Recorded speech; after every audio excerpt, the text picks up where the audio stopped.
Assalamualaikum warahmatullahi wabarakatuh. Perkenalkan, nama saya Syahrul Amri dengan NIM F1D0297. Kali ini saya akan memaparkan presentasi atau penjelasan tentang penerapan matematika diskrit dalam teknik informatika. Di sini saya mengambil salah satu materi menarik dalam matematika diskrit, yakni graf, yang akan saya gunakan untuk menjelaskan tentang penerapannya dalam dunia informatika itu sendiri.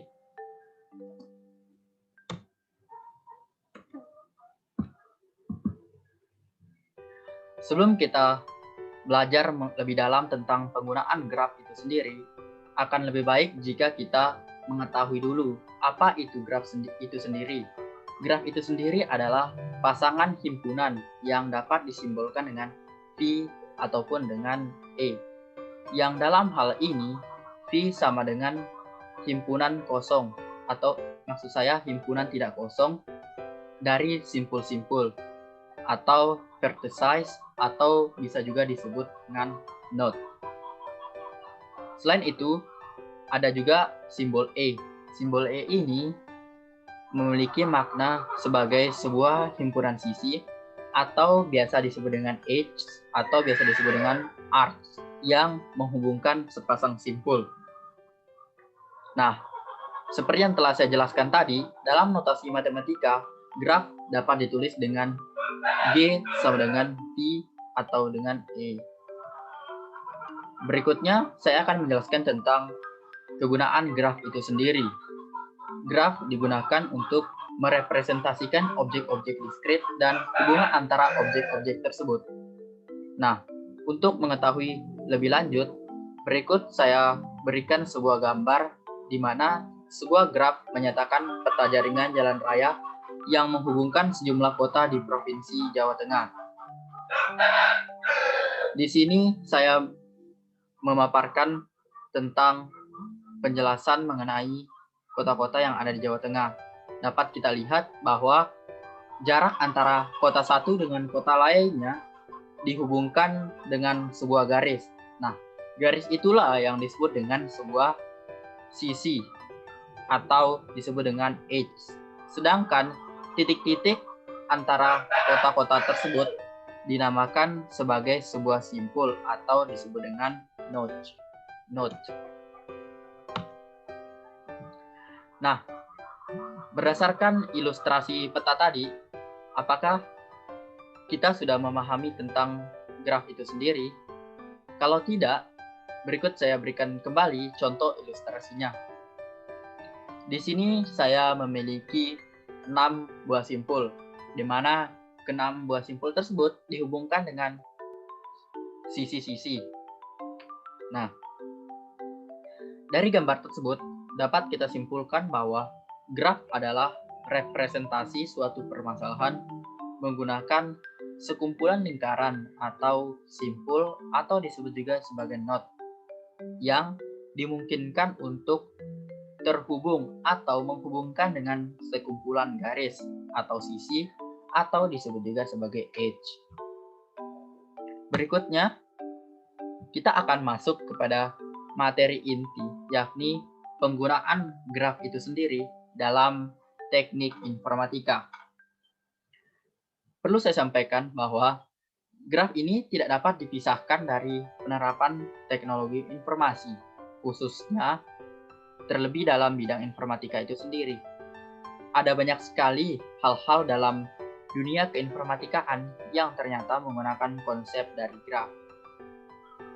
Dari gambar di samping dapat kita lihat bahwa dalam sebuah jaringan komputer ternyata di dalamnya menggunakan konsep-konsep dari graf yang menghubungkan antara sisi satu, diibaratkan sebagai sebuah sisi satu dengan sisi yang lainnya.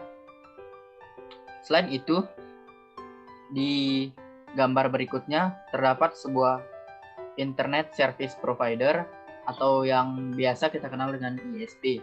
ISP ini terhubung dengan sebuah jaringan telekomunikasi ataupun terhubung dengan sebuah internet. Nah, dari jaringan telekomunikasi ataupun internet tersebut menghubungkan kembali dengan modem, router, ataupun dengan WLAN. Nah, dari modem, router, ataupun WLAN ini terhubung kembali dengan user-user yang menggunakan atau yang mengakses sebuah internet tersebut. Nah, di sini dapat kita lihat bahwa penggunaan konsep graf dapat digunakan dalam internet ataupun jaringan telekomunikasi itu sendiri. Nah, seperti yang telah saya jelaskan tadi, contoh sederhananya seperti gambar di samping, di mana jaringan komputer itu sendiri ternyata di dalamnya mengandung konsep graf, baik yang terlihat seperti pada lintasan sirkuit maupun yang tidak terlihat seperti pada koneksi internet yang dapat menghubungkan banyak user satu dengan user yang lainnya.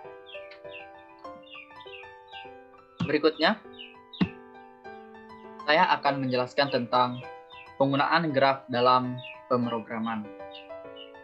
Berikut saya berikan contoh soal di mana suatu program untuk mengetahui titik-titik yang dihubungkan ataupun simpul dalam sebuah graf yang terhubung. Di dalam contoh ini terdapat 5 buah simpul, yakni simpul A, simpul B, simpul C, simpul D, dan simpul E. Untuk menjawab soal berikut saya paparkan penyelesaiannya. Nah, di sini saya menggunakan salah satu bahasa pemrograman yang populer, yakni bahasa pemrograman C++. Nah, dapat kita lihat, pertama kita membuat sebuah header, yakni include iostream.h. Kemudian saya menggunakan header chonio.h. Header ini digunakan untuk merepresentasikan sebuah perhitungan matematika. Berikutnya, seperti pada pemrograman C++ pada umumnya, kita menggunakan in-main. Kemudian di sini saya menggunakan integer simple, maksud saya in simple dan garis. Yang saya inisialisasi nilai awalnya itu sama dengan 0.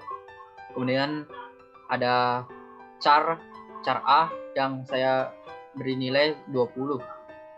Kemudian akan menghasilkan sebuah cout, yakni banyak simpul. Kemudian in-nya simpul. Berikutnya, di sini saya menggunakan perulangan for, di mana int-nya di mana i sama dengan 0, kemudian i kurang dari simpul, dan di sini saya menggunakan increment. Kemudian cout-nya itu simpul keberapa, karena ingin dicari simpul keberapanya. Kemudian berikutnya saya untuk mencari program berikutnya, kita mencari sisi-sisinya. Di sini saya kembali menggunakan perulangan for. Seperti yang dapat dilihat pada gambar bahwa saya menggunakan 2 buah perulangan for. Nah, yang terakhir saya menggunakan gauge. Gauge ini, mengapa saya menggunakan gauge? Karena pada header awalnya saya menggunakan sebuah header include chonio.h. Makanya saya menggunakan gauge. Dan yang terakhir di sini saya menggunakan return null. Return null ini sendiri fungsinya yaitu untuk mengembalikan nilai awal dalam sebuah program yang dijalankan dalam C++. Berikutnya kita melihat hasil run dari program yang telah kita buat tadi. Di sini hasil run-nya itu kita mencari banyak simpulnya. Di sini saya berikan 5 sesuai dengan soal yang telah diberikan tadi. Kemudian simpul kesatunya itu A, simpul keduanya itu yaitu B, simpul ketiganya C, simpul keempatnya D, simpul kelimanya E.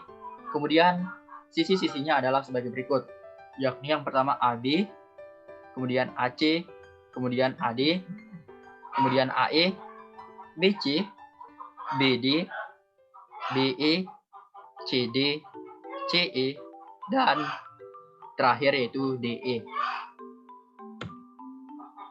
Nah, Berdasarkan pemaparan ataupun presentasi yang telah saya berikan tadi tentang penggunaan graf dalam dunia informatika, dapat diambil sebuah kesimpulan bahwa implementasi dari graf ini sendiri dapat digunakan untuk menyelesaikan berbagai permasalahan yang dalam kehidupan kita sehari-hari maupun dalam permasalahan yang berkaitan dengan teknik informatika pada khususnya.